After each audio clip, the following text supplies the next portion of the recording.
Robert Brooks was a son, a brother, a father. He was a human being. Sadly, the world only seems to remember him for how he died, in a cold, unforgiving prison cell. On December 10, 2024, at Marcy Correctional Facility in New York, Robert Brooks took his last breath. He was only 43 years old.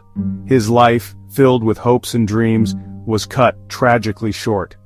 What happened to Robert Brooks should never happen to anyone. He was supposed to be safe within those prison walls. But safety is a fragile thing when you're incarcerated, especially for a black man like Robert. His story is a painful reminder of the injustices that plague our prison system. We must remember Robert Brooks, not just for how he died, but for the life he deserved to live. Initially, whispers painted a picture of Robert Brooks as a troublemaker, caught in the crosshairs of prison violence.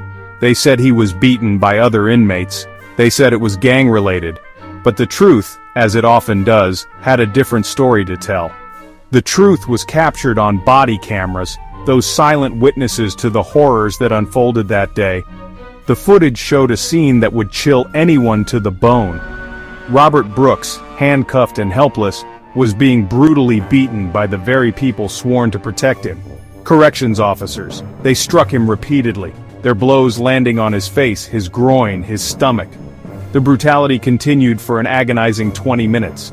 The footage is a stark reminder of the power dynamics that exist within prison walls, where those meant to uphold the law can become the perpetrators of violence.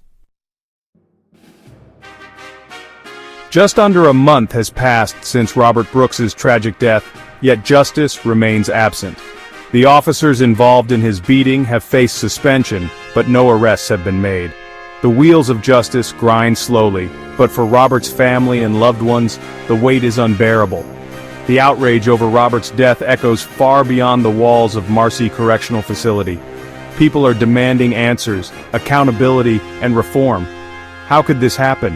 How could those entrusted with protecting lives be the ones to take a life so brutally? These questions weigh heavily on the hearts of those fighting for justice in Robert's name. The tragic death of Robert Brooks is not an isolated incident. It is a symptom of a much larger problem, a system riddled with violence, racism, and a lack of accountability.